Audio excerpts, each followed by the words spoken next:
Hello everyone and welcome back to another episode of Throwing in the Towel. Each week I dive deep into the NFL season and make the tough call on which team it's time to throw in the towel on. Whether it's due to a string of injuries, a losing streak, or just plain bad luck, some teams just don't have what it takes to make it to the postseason. And ladies and gentlemen, we are 14 weeks into the NFL season, so make sure you stay tuned to the end of this episode to see who are throwing the towel on week 14. And also, ladies and gentlemen, throwing in the towel is officially in question going forward.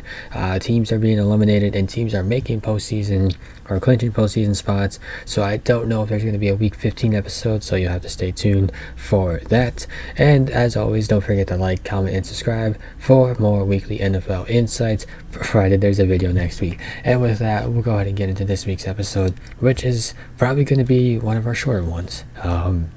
We start with the AFC East, which has no representatives, as I talked about last week with the Bills clinching the division. They are out of the running even though they lost, so that's why they're not here. The Dolphins got a win over the Jets, so they're not here, and the Patriots and Jets have been eliminated from postseason contention.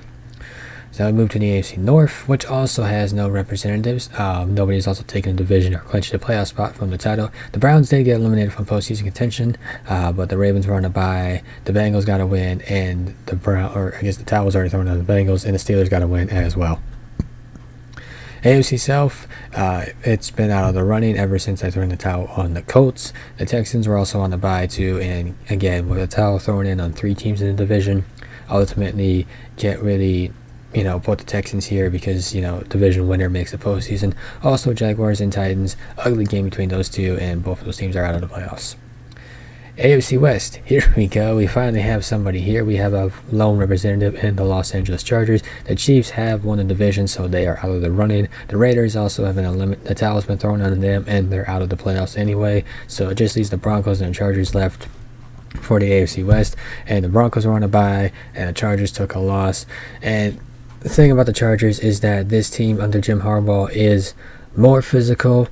They play tough defense. It's a squad built to win, yet they still couldn't overcome the Chiefs yet they still haven't been able to overcome the Chiefs in the AFC West, getting swept this season. And while Los Angeles does remain in line to capture a wild card postseason berth, it's clear that this team isn't quite ready to make a deep playoff run just yet. A playoff So how far they go now, going past the wild card round, it's certainly possible, but it doesn't feel likely since 4 of the Chargers' 5 losses have come against potential postseason opponents. And also not having J.K. Dobbins continuing to hurt him in the run game, and also Ladd McConkey being out pretty much took away their passing game. So really kind of your offense without J.K. Dobbins and Ladd McConkey doesn't really have much going for it at the moment. So because of that, for Division Representative, as you can see, it's just the Chargers this week. So they were the only team in the AFC for throwing in the towel. So not only does that make them a Division Representative, but also makes them the representative for the AFC. So as I talked about too, this team is handicapped without J.K. Dobbins and Ladd McConkey. Hopefully they should get Ladd McConkey back and get some production going in the passing game. Otherwise, yeah, this is going to be rough for the Chargers for a bit. So now we move on to the NFC side of things, and we start in the East, which has no representatives. The Eagles have a postseason spot clinched, and I'd imagine at some point that they will wrap up the division as well. So the Eagles are out of the running.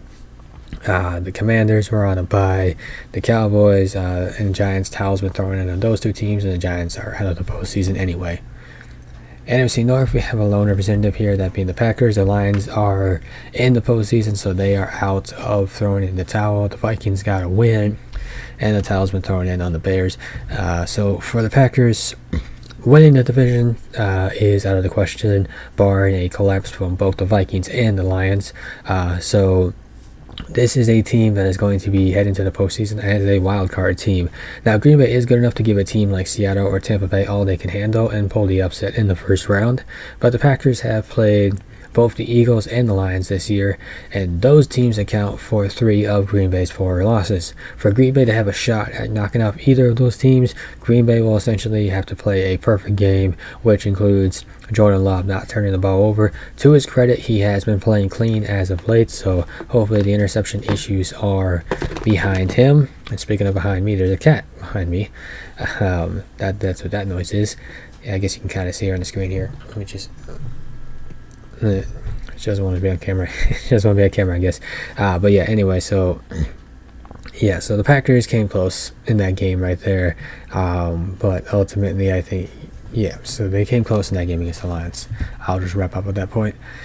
NFC South, lone representative here, that being the Falcons. Buccaneers got a win, and the towel's been thrown in the Saints and the Panthers. And for the Falcons, if the Buccaneers slip in the final month of the season, the Falcons still could make the postseason. However, I don't view this team as a serious playoff or I guess I shouldn't say but it's hard to take this team serious as a playoff threat, even with a home playoff game that would come because you're a division winner. Excuse me while I move my chair back because this cat wants to lay in my lap. And give credit to Atlanta. They have finally found the pass rush, but its defense hasn't been good overall this season. Kirk Cousins has been struggling these past 8 games, throwing 8 interceptions and 0 touchdowns. And the Falcons just don't have a strong enough supporting cast to carry him in this offense. A lot can change between now and January, but it would be stunning if Atlanta makes it past the wild card round. So yeah, and granted, I know I've said before that I still think the Falcons win a division, and I could still see that happening, but I will kind of offer some leeway at this moment and say that I do think the Buccaneers could take it, with how the Falcons have been struggling as of late. So I guess we'll see how things shape up there with the Falcons. With that, we move to the NFC West, which has the Cardinals as a lone representative this week. The Seahawks, Rams, and 49ers all got wins this week. And for the Cardinals, barring a miracle, the playoffs aren't going to happen this season in Arizona. I think currently their odds are at like 6%.